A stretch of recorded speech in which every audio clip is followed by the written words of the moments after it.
നിങ്ങളുടെ ഒരു ഫ്രണ്ടിനോട് അയാളുടെ പാർട്ട്ണർ വളരെ മോശപ്പെട്ട രീതിയിൽ പെരുമാറുന്നുണ്ടെന്ന് കരുതുക. നിങ്ങൾ എത്ര കൺവിൻസ് ചെയ്യാൻ നോക്കിയിട്ടും നിങ്ങൾ എത്ര പറഞ്ഞു കൊടുക്കാൻ നോക്കിയിട്ടും അവർക്കത് മനസ്സിലാകുന്നില്ല. എന്നാലും എൻ്റെ ആളല്ലേ, ഞാൻ എങ്ങനെ കളയുക. ഈ പാർട്ട്ണറിൻ്റെ അബ്യൂസീവ് ബിഹേവിയർ വളരെയധികം കൂടി വരികയും ചെയ്യുന്നു. ടോളറബിളേ അല്ല എന്ന് തോന്നുകയാണ് നിങ്ങൾക്ക്. അതിൻ്റെ റീസൺ എന്താണെന്നറിയോ? ഇത്തരക്കാർ ഇടയ്ക്കിടയ്ക്ക് കാണിക്കുന്ന വളരെ ഇൻറ്റൻസ് ആയിട്ടുള്ള സ്നേഹപ്രകടനങ്ങളാണ്.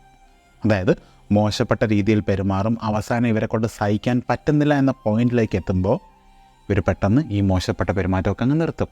എന്നിട്ട് വളരെയധികം ഇൻറ്റൻസ് ആയിട്ടുള്ള ഒരു സ്നേഹപ്രകടനം നടത്തും. സോ ആരാണോ ഈ സിറ്റുവേഷൻ ഫേസ് ചെയ്തുകൊണ്ടിരിക്കുന്നത് അവർ കരുതും, ഓക്കെ എല്ലാം നന്നായി, ഇനി എൻ്റെ ലൈഫ് പഴയതുപോലെ ആയിരിക്കില്ല, ബെറ്ററായി തുടങ്ങും, ഹാപ്പി ആകാൻ പറ്റുമെന്നൊക്കെ ചിന്തിക്കും. ഇത്തരം ഒരു പാറ്റേൺ വളരെ ഡേഞ്ചറസ് ആയിട്ടുള്ളൊരു സിറ്റുവേഷനിലേക്കാണ് ലീഡ് ചെയ്യുന്നത്. വിട്ടിട്ട് പോകാൻ പറ്റുമോ? ഇല്ല. കൂടെ നിൽക്കാൻ പറ്റുമോ? അതും പറ്റുന്നില്ല. ഇങ്ങനെ ഒരു ഓൺ ആൻഡ് ഓഫ് ഒരു റിലേഷൻഷിപ്പ് വരുമ്പോൾ ഈ ഫേസ് ചെയ്യുന്ന പേഴ്സൻ്റെ മെൻ്റൽ ഹെൽത്തിന് ഭയങ്കര ഇഷ്യൂസ് ഉണ്ടാക്കും. നിങ്ങളുടെ റിലേഷൻഷിപ്പ് ഇങ്ങനാണോ അല്ലയോ എന്ന് തിരിച്ചറിയേണ്ടത് വളരെ ഇമ്പോർട്ടൻ്റ് ആണ്. അതിന് നിങ്ങളെ ഹെൽപ്പ് ചെയ്യാനായിട്ട് ഇവിടെ 7 ഡിഫറെൻറ്റ് ഏരിയാസിനെ പറ്റി പറഞ്ഞിട്ടുണ്ട്.